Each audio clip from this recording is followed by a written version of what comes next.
Hello there, I'm Windermere Real Estate's Chief Economist, Matthew Gardner, and welcome to the latest episode of Mondays with Matthew. Today we're going to take a look at the latest Home Purchase Sentiments Index survey that was just put out by Fannie Mae.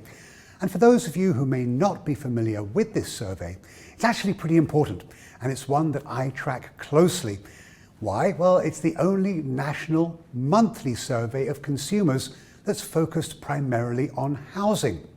The survey shows the responses of 1,000 consumers across the country to roughly 100 survey questions on a wide range of housing-related topics.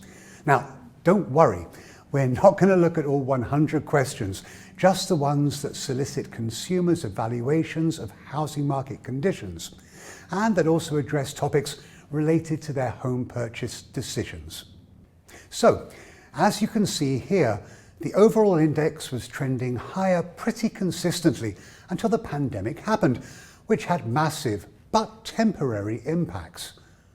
And looking at the last 3 years, you can get a better idea as to the speed of the pandemic-induced drop. Really quite remarkable. Now, you can also see that the index recovered quite quickly. However, it fell again last fall as the pandemic was not going away at the speed many had hoped for. It rose again this spring, but has been pulling back for the past few months. But that said, the August index level essentially matched the level seen in July. Now let's look at the questions that are used to create the index number and how consumers responded.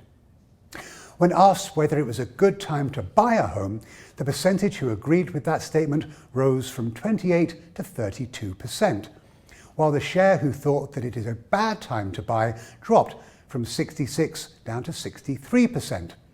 And as a result, the net share of those who say it is a good time to buy jumped 7 points month over month. And it's notable that this is the first time that the net share number has improved in the past 4 months.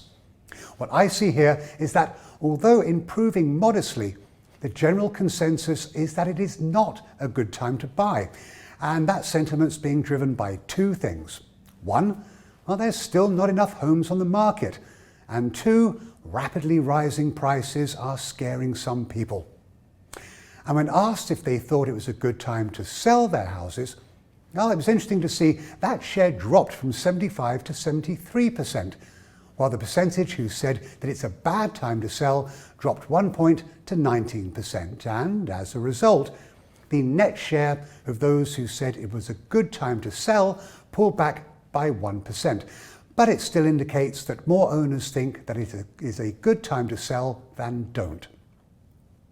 Looking now at the direction of home prices over the next 12 months, the percentage who think that home prices will rise, well, that fell from 46 to 40%, while the percentage who expected home prices to drop rose from 21 to 24%. And as a result, the net share of Americans who say that home prices will go up dropped by 9 points, from 25% down to 16%.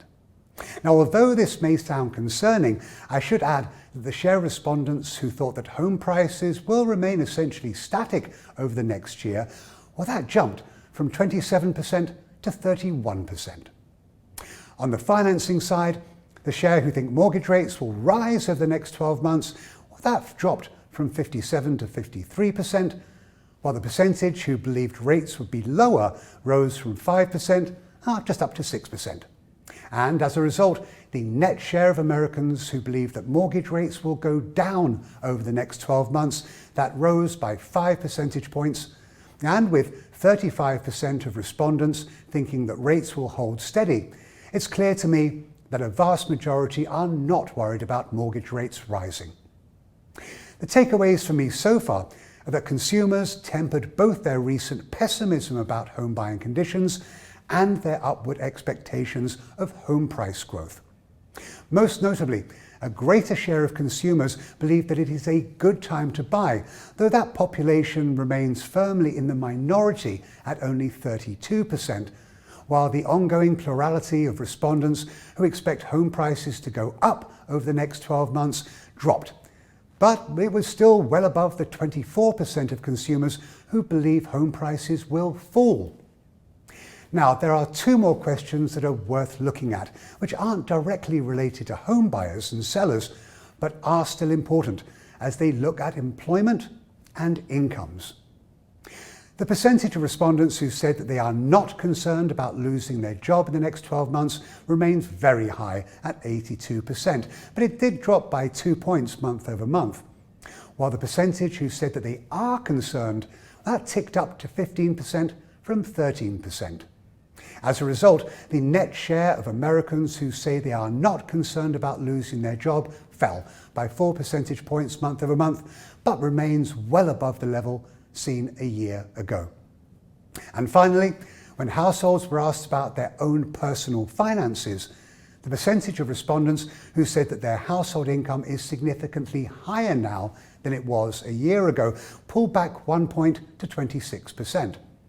While the percentage who said their household income is significantly lower, that dropped to 12%. And as a result, the net share of those who said that their household income is significantly higher than it was a year ago rose by 1% month over month and came in 5 points higher than we saw a year ago.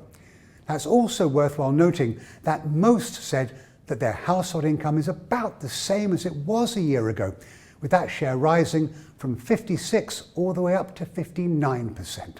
Looking at all the numbers in aggregate, the index level was relatively flat in August, with 3 of the index's 6 components rising month over month, while the other 3 fell.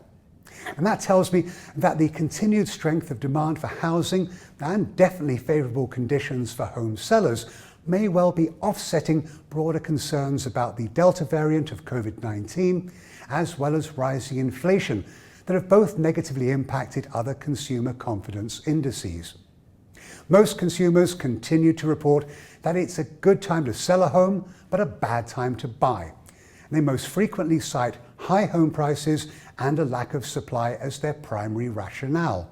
However, the good time to buy component, while still near a survey low, did tick up for the first time since March, perhaps owing in part to the very favourable mortgage rate environment, as well as growing expectations that home price appreciation will begin to moderate over the next year. Now, that's a sentiment that I personally agree with. Well, I hope that you found this month's discussion to be interesting. As always, if you have any questions or comments about this topic, please do reach out to me. But in the meantime, stay safe out there. And I look forward to visiting with you all again next month. Bye now.